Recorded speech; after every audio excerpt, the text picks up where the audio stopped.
Hello, everyone. Welcome to the Arseholics podcast on Tuesday evening. It's weird because it's not we've got into quite a good routine, I think, of recording every Sunday night. And obviously we had the final game of the season, which has just been on the Sunday. It's a bit of a later kickoff. So me and the rest of the Arseholics carried on drinking for a little while, got back late, couldn't record on Sunday night. C'est la vie. And the last couple of days have been pretty busy for all of us. But you've got two of us who did manage to make it here today. Mize is with me. All right, Mize? Yeah, I'm all right, mate. I'm all right. All good. Getting through the week. Good. How about you? Yeah. Not bad. Obviously, it's the first time that we've not got a fixture to look forward to for a week, 2 weeks. You know, it's the end of the season now, and I'm quite happy it's done. I'm cool with it. With the fact that it's done. I'm not necessarily completely cool with how it ended up, but we can diagnose that in a bit. Yeah. Before we get into that, guys, I just wanted to again please remind everyone, if you could be so kind to like, share, subscribe. We're so grateful when you do. We're obviously not going to be doing the normal podcasts that we've been doing through the season by way of reviewing games. There aren't going to be games to review for a little while, but we have got grand plans to continue recording at the same kind of cadence that we've been, hopefully every week. Hopefully we'll still get around to recording Sunday night. There's still lots to talk about. One of the things that we will do is do a proper end of season review. We'll talk about the squad, who we want to stay, who we think we should leave, where we think we need to sign. We're not going to do that today. A couple of reasons. One, it'd be better when there's more of us on, and obviously there's just the two of us here.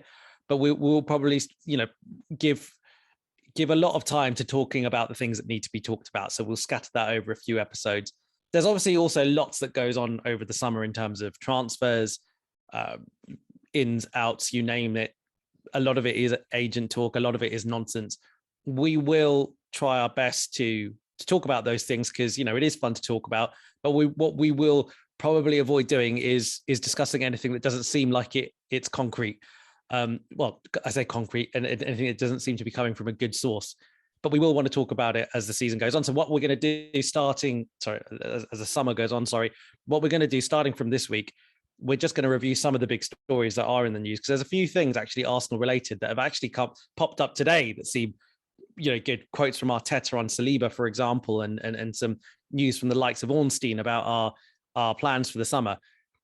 So we will start doing. We'll do that a bit later. But first and foremost, we are going to reflect on a final day of the Emirates, where we all went into that game with 99% sure that we weren't going to finish in the top four. But there was always a chance. There's always, in theory, Norwich could win a game. They don't normally win games. They're not very good at all. But they were at home to Spurs, and I was there hoping. I was thinking, okay, what are all the reasons that potentially Norwich could get a result? And one of them, I was thinking, well, it's the last time some of these guys are going to play, a Premier League game.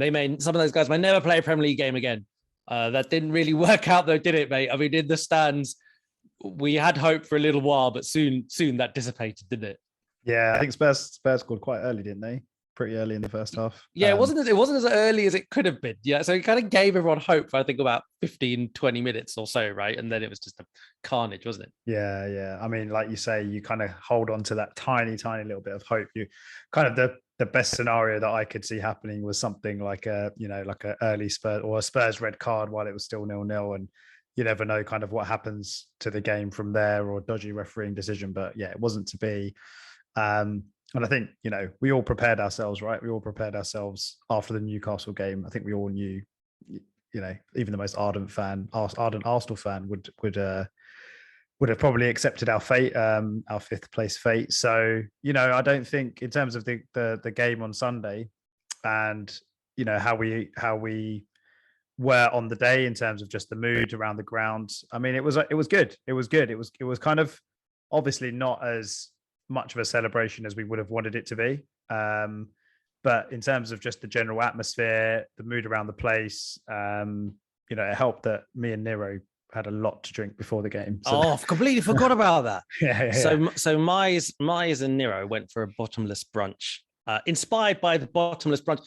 For our regular listeners, do you remember the bottomless brunch that Mize and I went to before the West Ham game in Stratford. So, obviously that was awesome, and we both got tanked up. But my, went with Nero this time. I couldn't make it, and oh my god, like you guys were wasted. Like, well, in fairness, you didn't seem as bad, but Nero was off his face, wasn't he? He was, yeah. We were on a good level. We got full value for money. I mean, it's a bottomless brunch, but I can't even remember the food, like the food side of things too much. But yeah, we had a number of rum and cokes. Nero was trying to get the shots out towards the end, and I was sort of like, no, mate, it's not happening, because I wanted to enjoy the game. I didn't want to wake up the next day feeling awful. But yeah. So that kind of helped, I guess, just, enjoying the day.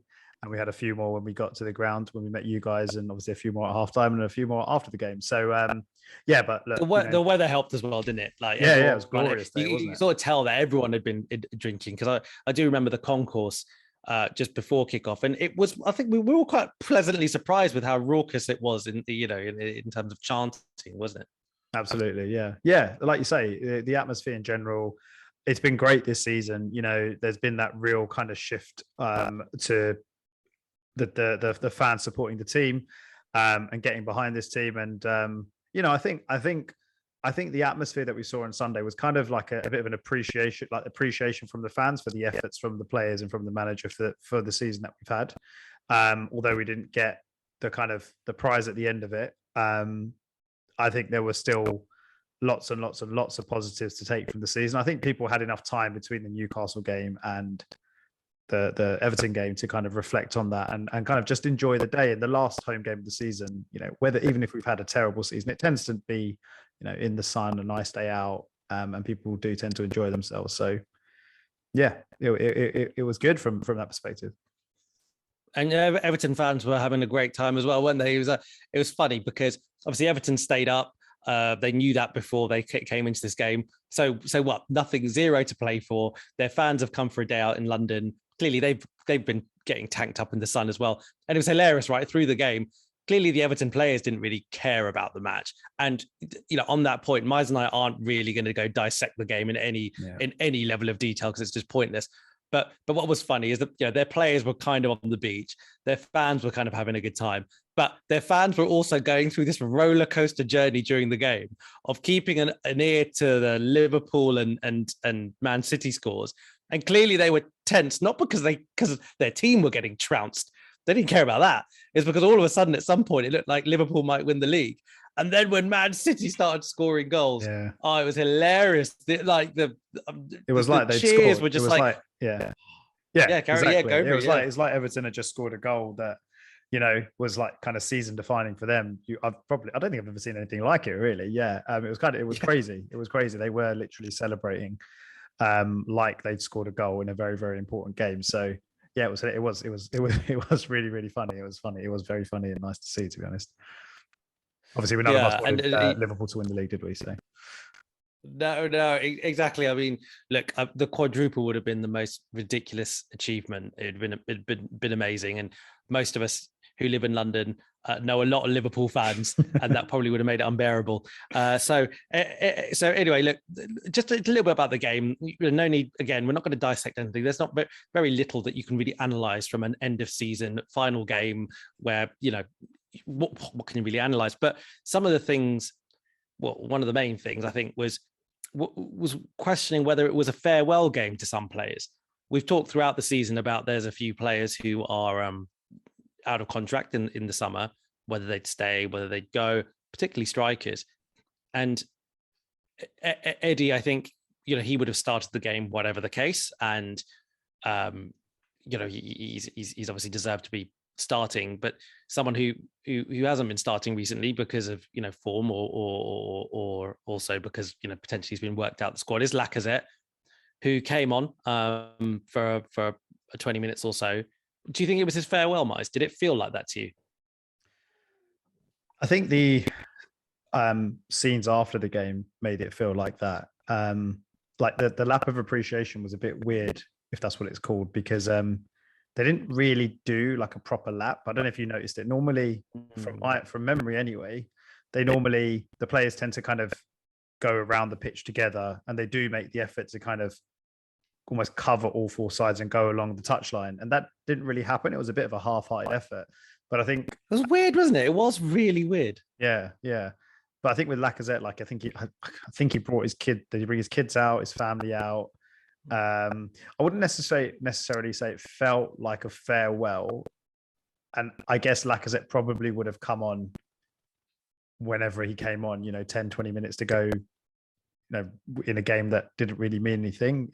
That substitution probably would have happened anyway. I don't know. But I guess, without going, I know we're going to talk about squad building in another episode and kind of what we think is going to happen with certain players. But I think with Lacazette, for me, I personally think he's off. Yeah, I don't think they'll renew him. I think that although he might have been quite a handy player to have in the squad, I think what we've seen for this season, especially that period when he kind of got replaced in the team by Eddie, we really, really saw his limitations, and we really, really saw the kind of lack of goal threat that he offered. And I think when you think about the kind of wages that he's on, we don't have Champions League football. He probably wants to go, like, I'm not sure we would have offered him anywhere near what he's looking for. Probably wants a couple of years on his deal. I doubt we would have offered him that either. So I think kind of for all parties, it probably makes sense to kind of, end the relationship, as it were. And it's kind of a weird one with him, isn't it? Because when he arrived, he was like really highly rated in France, obviously. Playing for a good team in Lyon. I think Atletico Madrid wanted him at the same time and have wanted him since for a couple of years. I think they tried to get him off us as well. Obviously paid good money for him. And he started off with a bang. He scored that goal against Leicester, and everyone kind of thought, oh, this is our like striker savior, kind of what we need now again, really, this summer. And it obviously just sort of hasn't worked out, especially the last couple of years. But yeah, I don't know. I don't know how you feel about it. I kind of feel like, writing's on the wall with him, to be honest, and I can't see him. Yeah, like I'm hesitant to do a big kind of tribute spiel on him now, right? When he might just renew his contract to be back next season anyway. But I echo everything you said. I think at the end of the day, he was a big sign. He cost a lot of money when we signed him. He cost 50 million quid, or allegedly. I think it was undisclosed at the time, but around that time. And we've discussed this in the past, and I think we'll discuss it, again when it becomes clearer as to what his contract situation is going to be, whether he gets renewed or whether he gets let go. But I think for that kind of money that we paid, you want someone with more of a goals output, don't you? But for me, I agree that it was a bit funny because yes, you're right. Him coming on when he did, that could have happened in any situation. It's got nothing to do potentially with his contract. The walk around the pitch was interesting because yes, all the players, and that was really weird. I don't know whether that was a conscious decision from the players, but there wasn't this big lap around the pitch, but there were just a few players who chose to do that lap almost on their own or with their families. And there wasn't really a pattern to it. It wasn't generally the players who you think might be leaving, but there was a little bit of that. But there was also, like, for example, Aaron Ramsdale's kind of going around with his little kid. I had no idea he had a kid, but, he had this little kid that he's walking around with. Ben White sort of did it. Now with Ben White and Aaron Ramsdale, they're not leaving, so they're not doing it for that reason.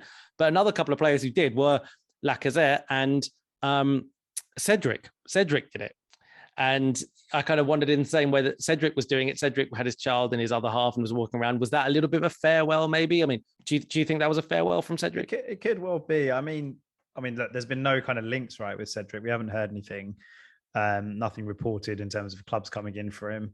I don't know. I think he's still got a year, 2 years left on his contract. So, I guess I wouldn't be surprised if he's still there. He's still with us next season. So I honestly really don't know. Look, with Cedric, we all know that, he's a fair downgrade on Tomiyasu. We know that we're looking at the Bologna fullback. Is it Hickey? Mm-hmm. I'm not sure how you say it. Is it Hickey? Is that right? I think it's Hickey. Hickey. Okay.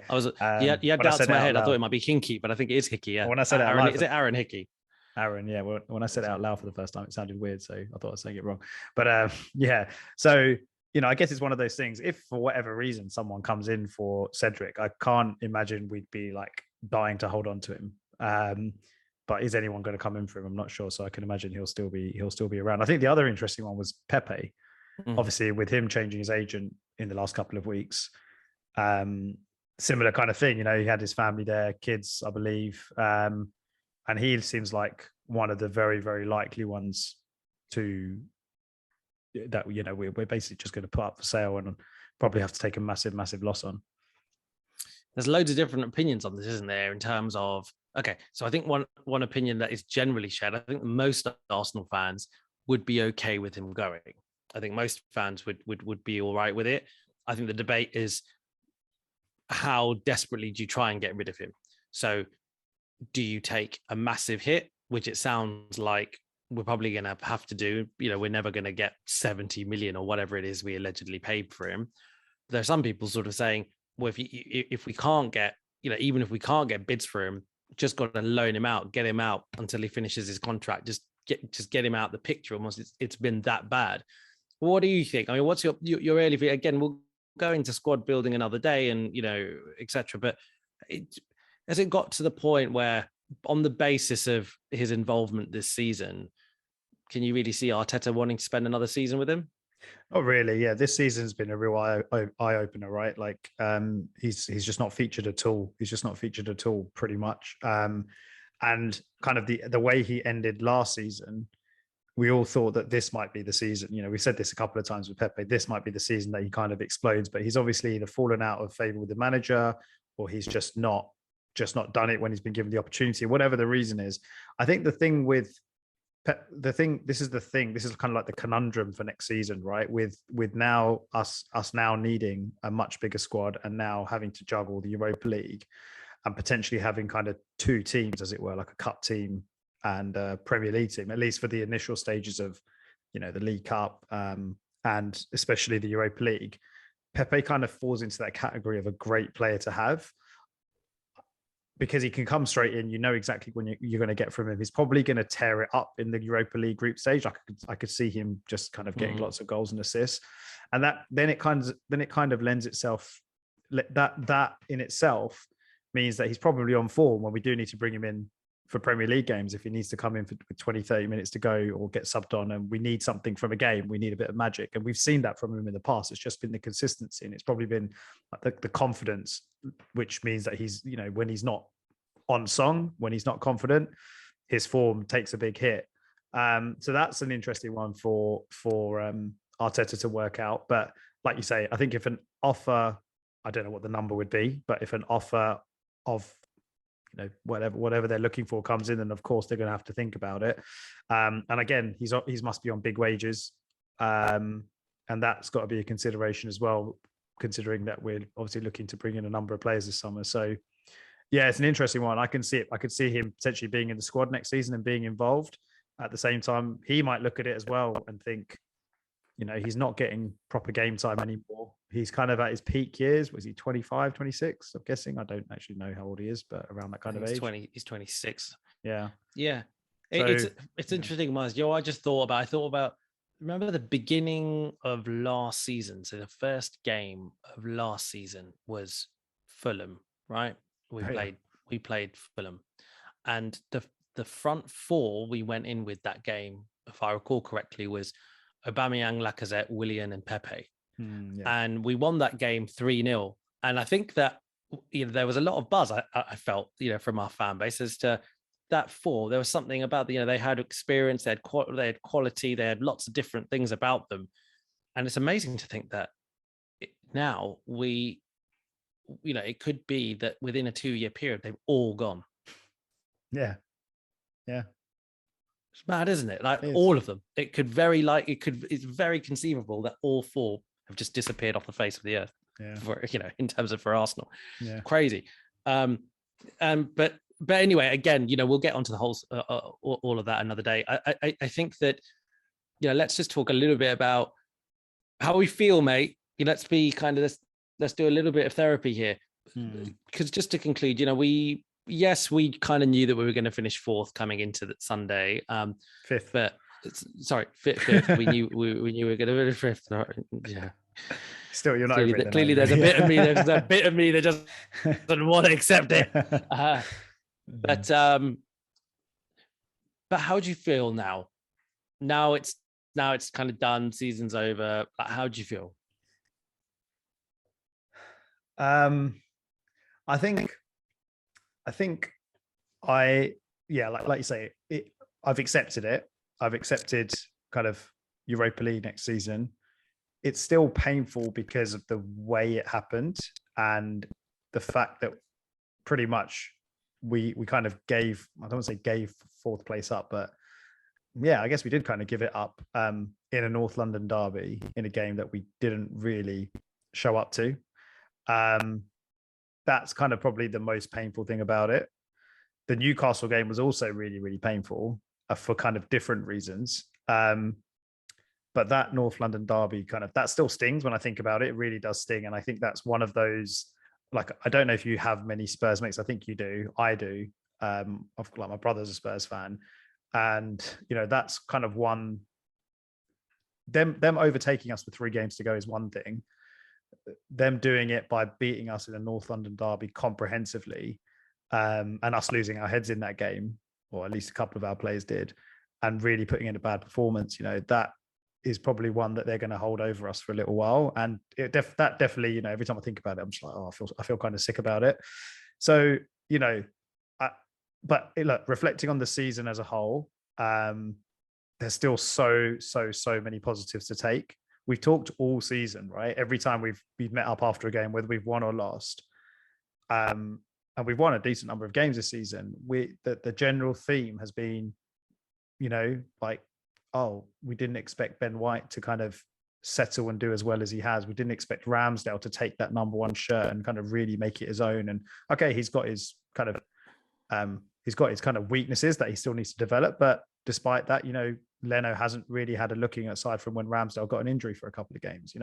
Some of the other, obviously the youngsters, Smith Rowe, Saka, all of these kind of positives that have kind of come through this season, along with the kind of transformation of the club, I guess you could say, in terms of what Arteta's done with the squad, with the, as we keep saying, the fans that go to games, the atmosphere, the backing that they're giving the manager, the backing that they're giving the players, all of, the youngest average team in the league, all of these things. There's lots and lots of things to kind of really be positive about. And I think, probably might take me a week or two, but I think when I reflect on the whole season or the season as a whole, they're the things that I'll really kind of focus on. And I think, there was a lot of talk about, oh, if this team gets Champions League, they're going to be crap because they're obviously not good enough. They're not going, and it obviously that's just like, why are people even saying this? It's just the most ridiculous thing I've ever heard in my life. Yeah. But I think the thing that I'm quite excited about now is that I would have loved to have been in the Champions League, obviously, right? All of us would have been. But let's be honest, we would not have had a hope in hell of winning that competition, right? I mean, okay, fine. It's kind of like maybe there's a very, very, very, very, very small chance if you kind of get lucky in the draw and you really get out of your group, get lucky in the draw and you maybe get to a quarterfinal, then who knows? Fine. But realistically, there's a number of teams in Europe that are better than us that will probably be better than us over 2 legs. Whereas in the Europa League, we're probably the favourites, if not one of the favourites. And that really excites me because already, literally, the game finished on Sunday. We were in the pub and we were like, should we book tickets to Budapest? Now, obviously, that's not us being cocky because that's where the final is next season. That's not us being cocky. That's just, that's being smart to save some money potentially. But I think that's just us, sort of saying, well, I think if we don't get to the latter stages, that's probably a failure. I can't really see any. I mean, okay, you don't know who's going to drop down from the Champions League, so potentially you could face a top team if they kind of falter in the Champions League. But yeah, you know what I mean, right? We should be getting to semi-finals minimum. I would say. Yeah. And sort of that's the thing that kind of excites me is we're now in a competition. And again, I'm taking the positives from it, right? Kind of silver lining. We're in a competition now where we have a good chance of winning it if kind of things go to plan and we build the squad in the right way. And the reward of obviously winning it, we're not a massive team in Europe in terms of European trophies, and that does matter, I think, when you talk about kind of how big this club is. Obviously, we're a massive club, but we've never won the Champions League. We've won a Cup Winners' Cup, UEFA Cup and Affairs Cup. I could be wrong on that, but we have never dominated in Europe. So to kind of be in a competition, that we could potentially win, and obviously then get to the Champions League that way, that really excites me. So again, I'm sort of I am trying to take the positives from what has been overall a pretty positive season. Yeah, look, mate, I'm an optimist myself, and look, I agree with what you're saying. The stats sort of would support our optimism in some ways. Look, I mean, this season, the amount of points that we ended up with would have been enough to finish third or fourth in the last few seasons, right? Yeah. So this is also probably the best Arsenal team that we've had recently going into a Europa League campaign. The teams that we've had who have played in the Europa League for the last however many seasons when we were in them, obviously not last season, probably aren't as good as this team that we've got right now. And a couple of those teams got to the final and got to the semi-final. So yes, I know we've had that crap, being knocked out to Villarreal, being knocked out to Olympiacos kind of more recently. But I guess the point is, we're a half decent team. We're not a great team. We still got work to go, but we will do business in the summer. We will. That's not a debate. We will improve our squad in the summer. Our young squad are going to get that little bit older in a good way. They're still going to be a young squad, but they're going to be a little bit further ahead. The coach is going to have, has had, more time with it. All these reasons give us optimism for, I think thinking we're going to have a really nice Europa League campaign. So yeah, look, obviously that to look forward to. And look, similarly to you, I think that it sucks being so close and yet so far.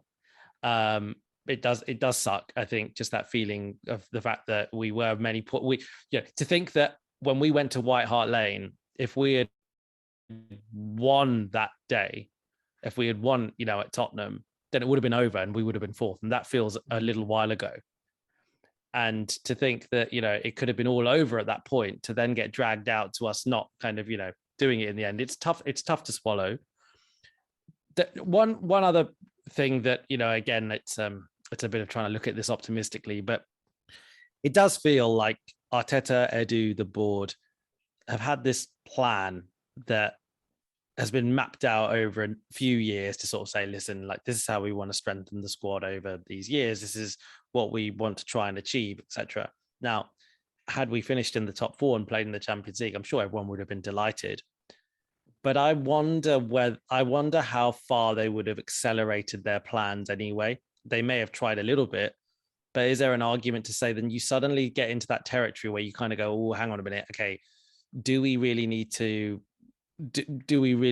kind of invest in certain areas or for certain players or extend certain people's contracts or whatever it is, just because we've qualified this year, when it might not necessarily have been kind of the right thing to do for us in a kind of midterm? I say midterm, I think, over whatever plan they've got in place. And again, that might just sound like excuses. It might sound like over optimism, but again, it does feel like they've had a plan. So it does feel like whatever happened, they knew the sorts of players that they wanted to target this summer. And it sounds like they're still going to go for them regardless. It's not like all of a sudden they were players that we were going to go for that perhaps we're not going to go for anymore. It sounds like, we've kind of got it mapped out and hopefully the summer should be unaffected. But let's see anyway. And we'll talk about that in more detail as the weeks go on.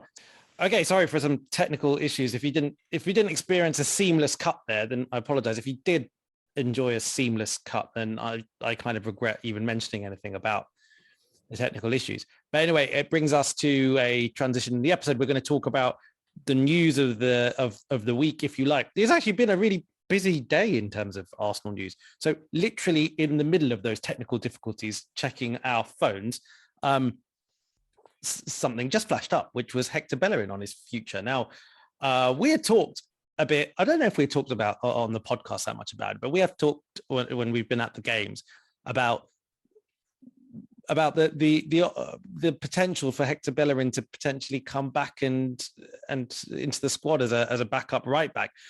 We know that there's question marks over Cedric. He might not be around, etc. Anyway, Tommy has established himself as a number one right back. Maybe there's a question of whether Hector Bellerin could come back and have a second life at Arsenal as a backup right back. That doesn't look like it's going to happen. The news right now is, he's saying there's quotes from Fabrizio Romano. I don't know where he gave the interview, or I don't know if he gave it to Fabrizio, but he's saying I've made my position clear to both Betis and Arsenal. I want to stay at Betis. Now we have 2 months to find the best solution. I made an effort to come here and I'm ready to make any effort to stay at Betis again. So it's pretty clear, isn't it, Mice? Yeah. It could be clear on that. Yeah. How do you feel about that? Yeah, we were talking about this, weren't we? I think last week or sometime about the possibility of Bellerin coming back. I mean, look, I guess he's obviously, he's obviously, he's going back to the country he was brought up in. I think I could be wrong in saying this, but wasn't his like dad? I think he's a Betis fan. Betis fan, was it? Yeah, or did he play for? You might be right about that, but I think he himself, as a result, is a fan. Yeah. So there's some massive connection with Betis, and I remember he was on a few months ago. He was on, I think it was the Ian Wright podcast. I don't know if you heard it. So it was, Ian Wright did an interview with him, and it was just before or just after Betis had their derby with whoever their local rival is. I can't remember who it is in La Liga. But yeah, anyway, his kind of like, you could just tell he'd just been like reinvigorated from his time at Betis, and look, completely understandable, really. It's kind of like what we were saying about a couple of other players that may or may not be going. It's not just do Arsenal want to keep them or do Arsenal want to bring them back? It's what do they want to do? And it makes complete sense for him. He was kind of out of favour with us. His time, he'd been with us for so long, and he obviously needed that kind of that fresh start or a change of scenery. And fair play to him. Look, I'm very, Bellerin's one of these players that all Arsenal fans really, really do love, and we've all got a bit of an affection for him. So yeah, they really do. So yeah, I'm happy. I'm happy kind of if he's happy really, and I hope it works out for him. Completely agree, and he won the Copa del Rey, didn't they? Betis, I think they won that. That would have felt really great for him. It's probably one of those. He's on a bit of a high. Why not? At the end of the day, if he comes back to Arsenal, he'd be a squad player. He knows that, and it's probably just time for him to move on. And I think all parties happy, and I completely agree with you, Miles. So look, I think that draws a line under the question as to whether we could use him as a squad right back.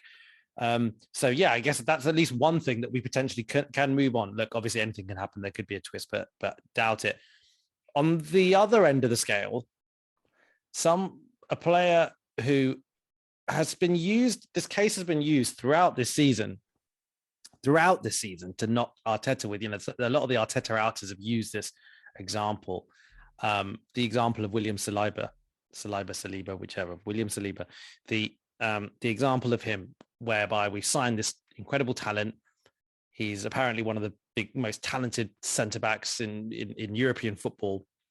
And it did look like he was going to be part of our squad at the beginning of the season. There was all kinds of talk about us screwing up a loan and making a last-minute decision as to whether to loan him out. I think that was last season, wasn't it? That was kind of. Was that? Yeah. Am I getting? Yeah. So there's been this huge saga with William Saliba and how Arteta has managed him, but he's gone off on loan to Marseille, and during this time, every time he'd play well for Marseille, someone on Twitter, there'd be some people on Twitter kind of saying, "Oh, see, look how good he is. Arteta's stuffed this up, etc., etc." He's won young player of the year in France. In that way, if you go send a young talent on loan somewhere and they end up racking up that amount of minutes and winning young player of the season in that respective league, I mean, that's amazing for their development. And Arteta has come out today and he's basically said that that Saliba is going to come back. He says, I want him back.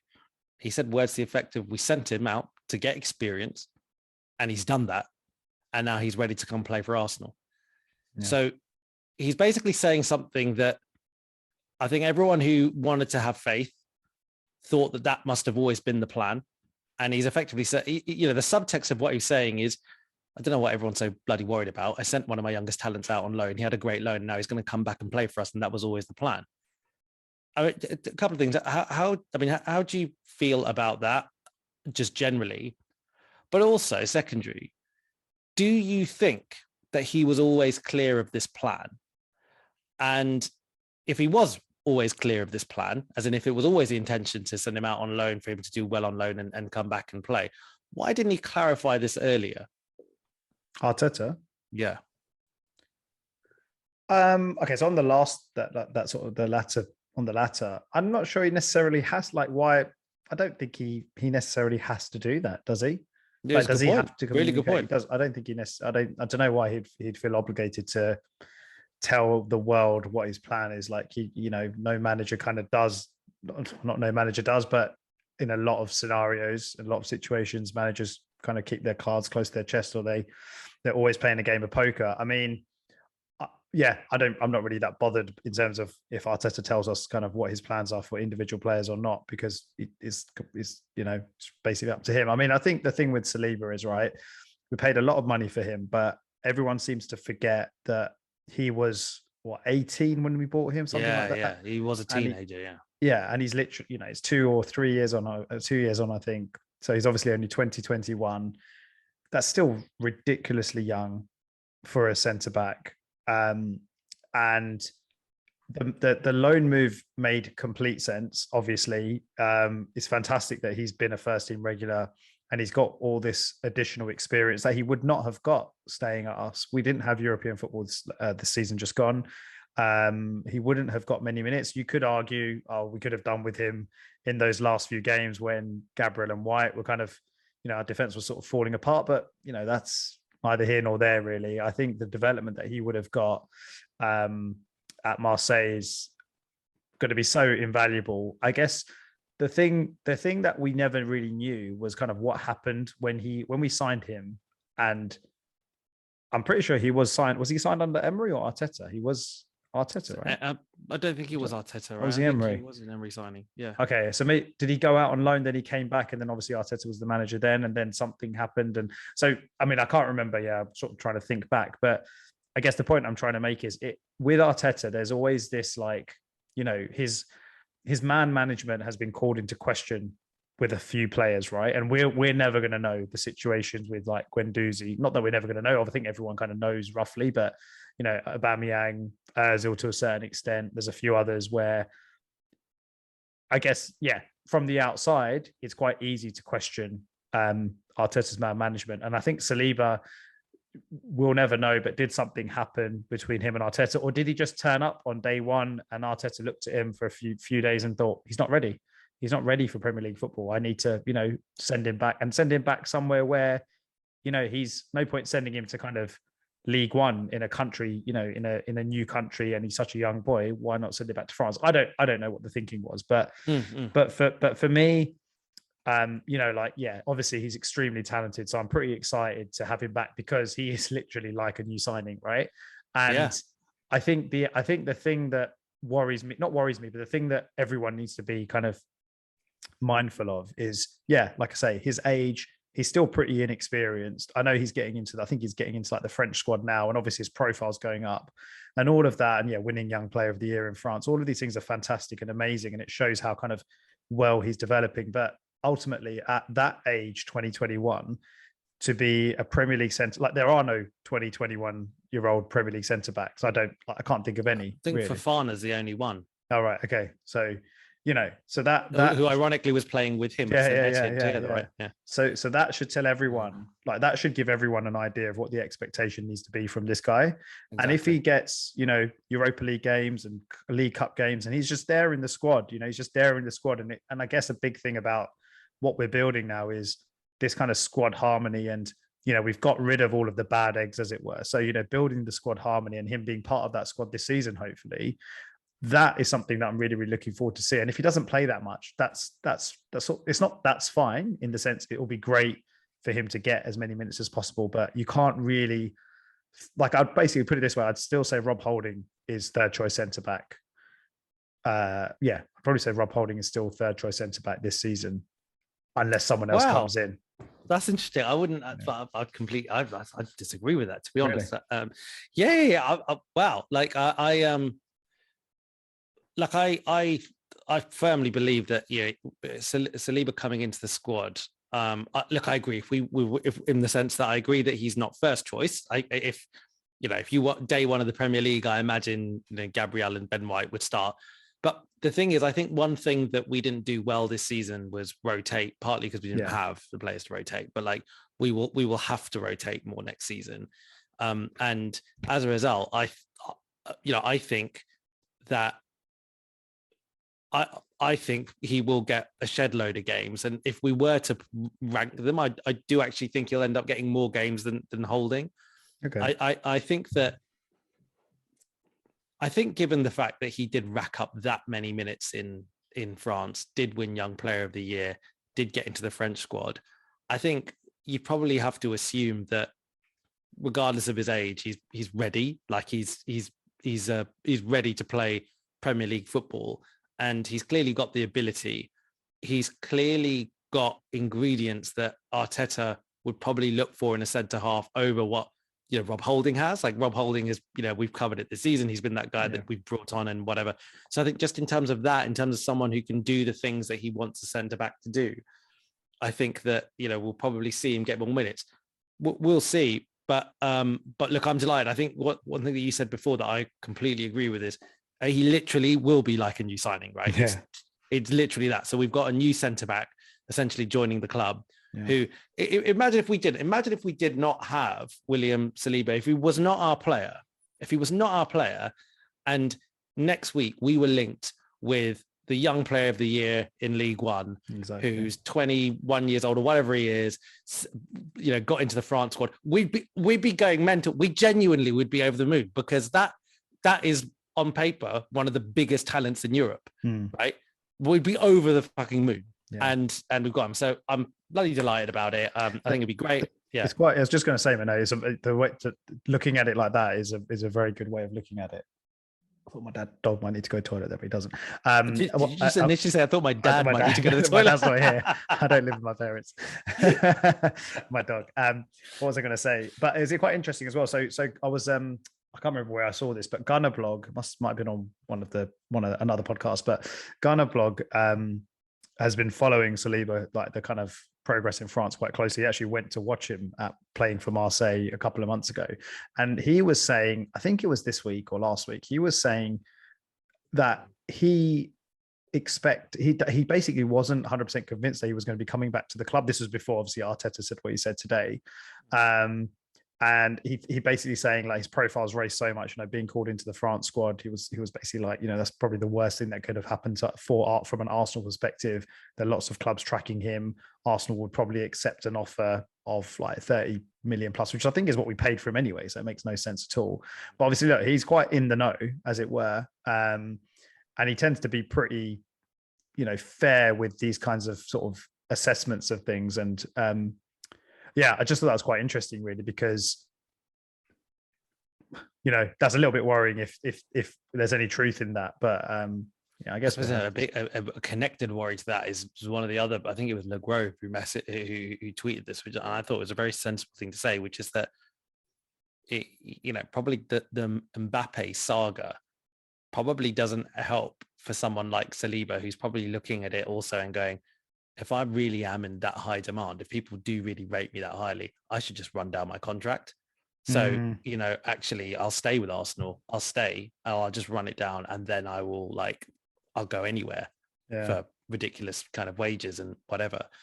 Look, we'll see. Maybe we're getting ahead of ourselves. But look, whatever the case, look, main thing is all kinds of news outlets, all kinds of whatever, were just saying that, he wasn't going to come back to Arsenal. Arteta seems convinced that he is. Let's see how it goes. But at least what's clear is the manager wants him at Arsenal. So that's a big thing. Yeah. Look, elsewhere, there was a number of kind of transfer rumors that sort of came out today. When I say rumors, from good sources, so David Ornstein, and I think James McNicholas as well. I think they did a joint article on. So Gunner Blog as well. Yeah, they did. They did the joint article on the Athletic, but David Ornstein also separately tweeted about it, effectively saying, firstly, Gabriel Jesus is still seemingly the number one target for us, and we still really want him as our number 9, or one of 2 strikers rather. But he is definitely a big target, which I think is something that we've assumed over the last couple of weeks. So that's not necessarily new information, but it's reaffirmed information, if you like. The interesting thing, which has probably developed slightly, is the Yuri Tielemans. So the Yuri Tielemans story is that Arsenal have been interested. That's been bubbling over a number of weeks. It's been, alleged that we've been interested. But now I think everyone's going a little one step further. So Ornstein and Fabrizio Romano, etc., they're all sort of saying he's a priority player almost for Arsenal. We've been quoted around 25 million or whatever. We think that 25 million is a realistic figure. He's in the last year of his contract. And apparently the player is keen, and we've made direct contacts with his camp. So look, it sounds like it's a genuine thing. It sounds like it's a player that clearly we want. But before I ask your opinion on him, there was someone else on Twitter who said something that I thought was a very good point, which was that if you go back to this point last season and look at the players that we were strongly linked with, we didn't sign any of them. So it was people like Onana, it was there's a couple of others. Maddison was one. There were some really obvious ones that I'm forgetting. Oh, Bissouma. Like those were the ones at that point we were really strongly linked with, and we didn't get any of them. So maybe there's something to be said there for like just being skeptical at this time of year, because clubs are also just putting feelers out there. And some are genuine. They're genuinely putting feelers out at some clubs, but maybe just as a smokescreen because they're actually just trying to go for other. I don't know. But with that in mind, whatever.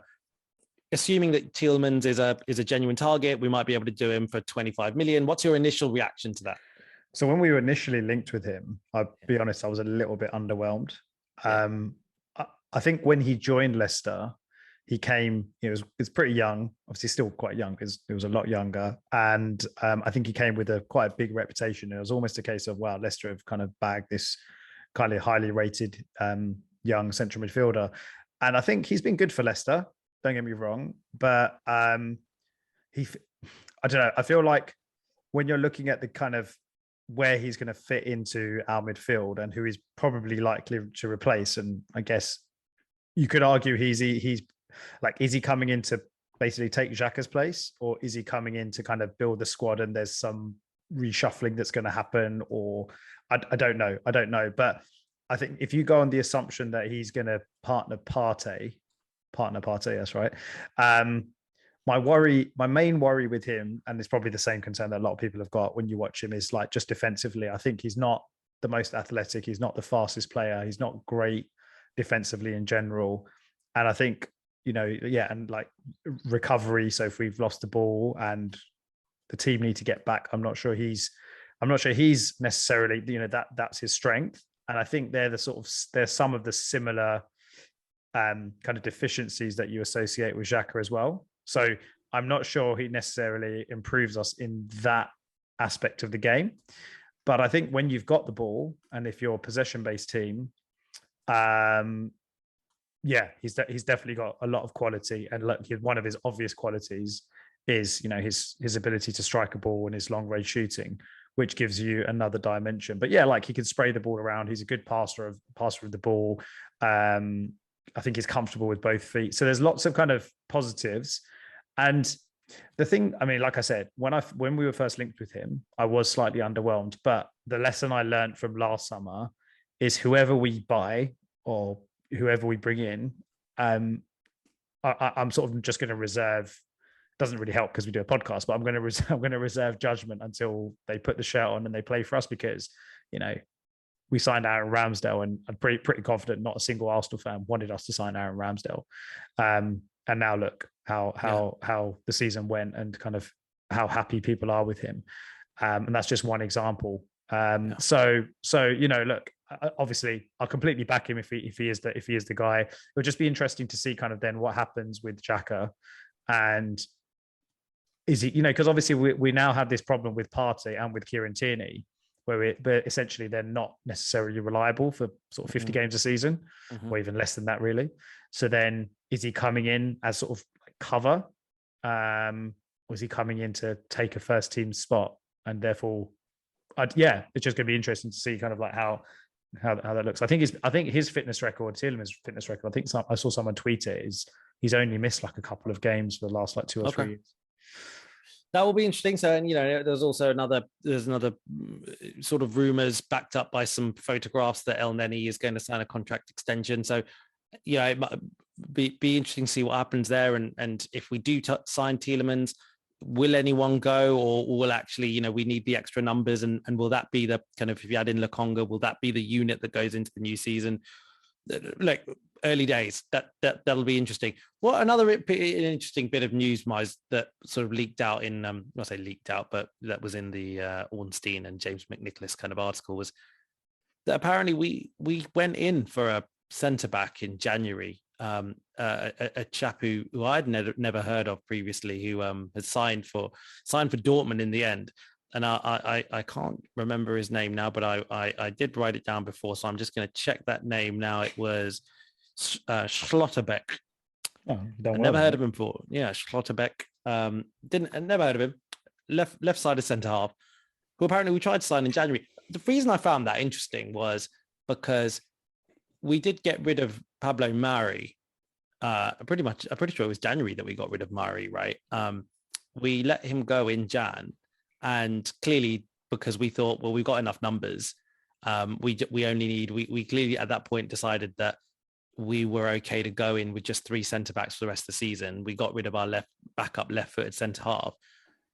It's interesting that we went back in for another left-sided centre half, and I guess what it makes me think now is, in this, if we look at the theme that Arteta and Edu seem to be trying to do very strategic things, i.e., they want to go for their strategic targets. If their targets aren't available, then they don't want to go for anyone at the moment. It would suggest that if we did go for him, then actually we are in the market potentially for another left-sided centre half. And that is someone who we want to bring into the squad at some point. And we thought we might be able to do it earlier in Jan. It's just that Mari wasn't, he was a stopgap. They didn't believe that he was the one that they wanted going forward. But it might be that we might go in for another centre-back. I mean, what do you think about that? Yeah, I mean, so I take it you've never heard of this player until today. Never heard of him. No. So obviously no idea. I mean, it sounds like kind of like with I mean, I'm comparing it to Tomiyasu, but it's basically a guy that probably most people haven't heard of, but clearly, or not clearly, but he's potentially someone that we really, really wanted, as it were. I mean, look, in terms of the centre back situation, it's interesting. It is really interesting. I wonder if, because clearly, I think it's basically what you said. If you can't get your number one target, then we're not going to get anyone in at all. And that was obviously the kind of the play in January when it came to the striker as well. When it came to us being linked with, Arthur, Douglas Luiz in central midfield. I think it's going to be. I don't know if that opens up the door possibly, because we were talking about Rob Holding before, and if Saliba is coming back and he's going to be kind of in that first team frame, and if we are maybe looking at someone, does Saliba play left or right? No, he's right. He's right, isn't he? Yeah. So if we are looking for someone, and that would make sense then, cover for Gabriel, as it were. Then I don't know. Do we go into the season with potentially 5 centre backs from having like three since Chambers and Mari left, like the last sort of 6 months or so? That would be quite interesting. I know that we've got a lot more games, but one of them, at least one of them, is not going to be getting much game time at all. Yeah, I agree. It will be interesting. And we should cover that in more detail when we do squad planning for next year. There wasn't so much by way of other stories, I think. But one thing that was about our rivals, which I thought was kind of interesting, and I think it's an interesting timing with all this news, is Tottenham have allegedly had a capital injection of 150 million.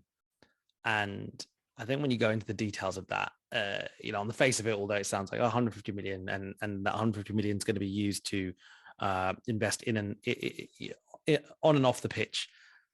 It's nice as a Tottenham fan. If you're a Tottenham fan, you've just found out, you've just qualified for top 4 and your club are now saying you've got another 150 million that's come in.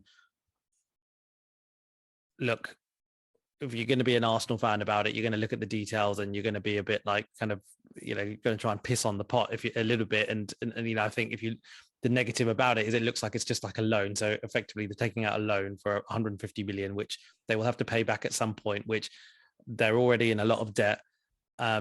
They have a bunch of players that are on loan to buys that they are going to, have to activate anyway. So they will pay some money. And I guess the Tottenham fan would turn around and say, actually, we've got a number of players who are out on loan to buy. So maybe those things will net off one another. But, let's be honest, let's be objective here. If we've got a situation where we've got Antonio Conte and Tottenham going into next season with Champions League football, and the pull of Antonio Conte, let's be honest, the pull of Antonio Conte is bigger than Tottenham Hotspur. That's not me being an Arsenal fan.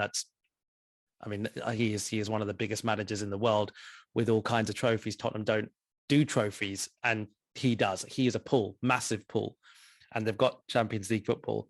Does that worry you a bit that they could have those things and a lot of money to spend? Yeah, sorry, I had to go on mute there because my dog just started going mental. So if you hear your dog, but not your dad. Not my dad. Not my dad. Just my dog. Yeah. Just my dog. This time around. Does it worry me? Look, of course it does. You don't want to hear these things, right? They're ultimately the team that we want to fail as much as possible and kind of, be as irrelevant as possible when it comes to their status as a big club. And obviously they've, the last kind of 5 years or so, Stadium, Champions League final, had one of the best strikers in the Premier League ever.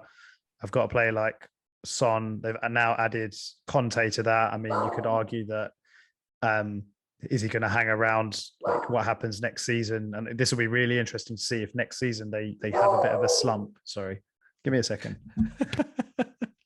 I'll carry on from there. I agree. I think part of it's what's interesting about it, right, is you've got Conte in a situation where, if you look at what he's done in his previous spells as managers elsewhere, he's tended to get in a lot of friction with the board the season after he does something of great note. So at Chelsea, it was the season after he won the league. That he then kind of goes down and says, right, so I've delivered this, and now this is what I want. I want bam, bam, bam, bam. Otherwise, I'm off, mate. And that seems to be something that's somewhat of a theme in his career. So I wonder if, similarly now he's gone, well, I've got you top four. I'm not hanging around to make the numbers, right? I want to do something. Otherwise, I'm off. So you need to let me spend whatever the hell I want, or, this is how much I want. These are the players I want to buy. Do it, or I'm off.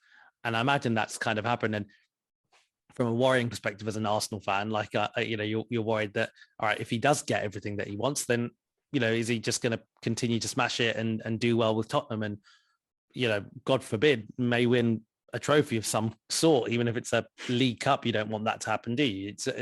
So you do worry about that a little bit, but at the same time, it's still a tough market. You still don't know, right now they're saying they've got all this money to spend.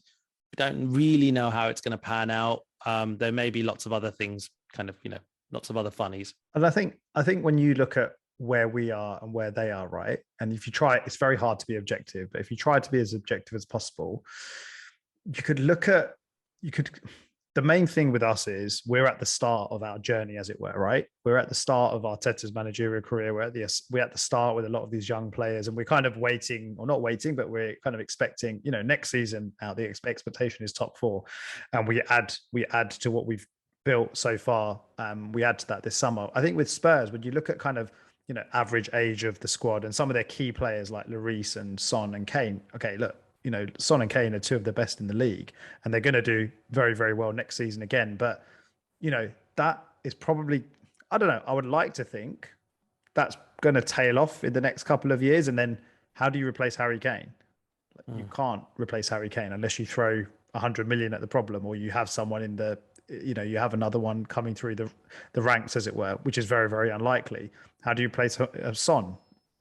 Very, very difficult player to replace. And I'm not sure he's actually going to hang around that much longer, to be honest, because, he's going to want to win stuff soon. Arguably, he might think he could do that under Conte. And, I think it'll be quite interesting to see. Obviously, it's going to be interesting to see what happens with both clubs over the next, let's say, 3 or 4 years. I can fully see us kind of sticking by Arteta as long as we continue to see progress. I think with Spurs, there might be a situation where they go through a bit of a tough period. We saw it with Conte earlier in the season, right? Where like Burnley away, they lost that game, and he threw his toys out the pram and all sorts of things. Oh, the good old days. Yeah. But you can completely see that happening again this season. Yeah. They go, they have a couple of bad results, and who knows kind of how. He's very kind of emotional manager and very kind of erratic with some of the stuff that he comes out with. So who knows, right? And if they don't spend this summer, and he goes into the start of next season already kind of thinking, well, like you say, this is a bit of shit. This is not what I signed up for, but I'll do it. Let's see how it goes. And if the season doesn't start as well, they could, who knows? They could be kind of on that, they could be looking. He might be looking at it and thinking, yeah, I've got another few more years of my career left, as it were, or and I want to be winning stuff. I don't want to be challenging for top 4 for too much longer. So yeah, I guess we won't. Let's see, 150 million. I mean, that's a lot of money, but at the same time, does that get? And this is the other thing, right? Where does Spurs want to be? Are they trying to get closer to City? I don't know if 150 million does that. That's a good point. Okay, listen, mate. Why don't we call it there? It was fun recording. We're going to have hopefully a nice set of recordings coming up in the summer, doing something a little bit different. We will very soon. I think the next episode we will get into some kind of end of season review, talk about the players, talk about how we think everyone's done, talk about who we think needs to be shifted out and all the rest of it. But listen, thank you not only for listening today, but for listening through the whole season, right?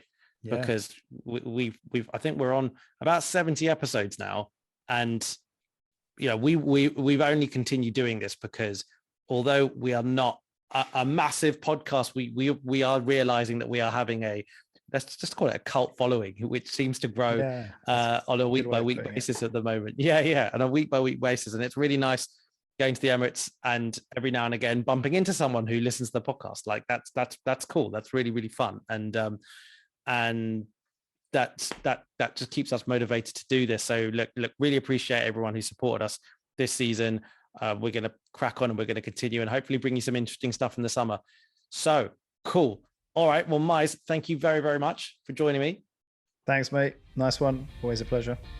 Brilliant. All right. You too, buddy. All right. Talk to you guys later. Thank you for joining us. Bye-bye.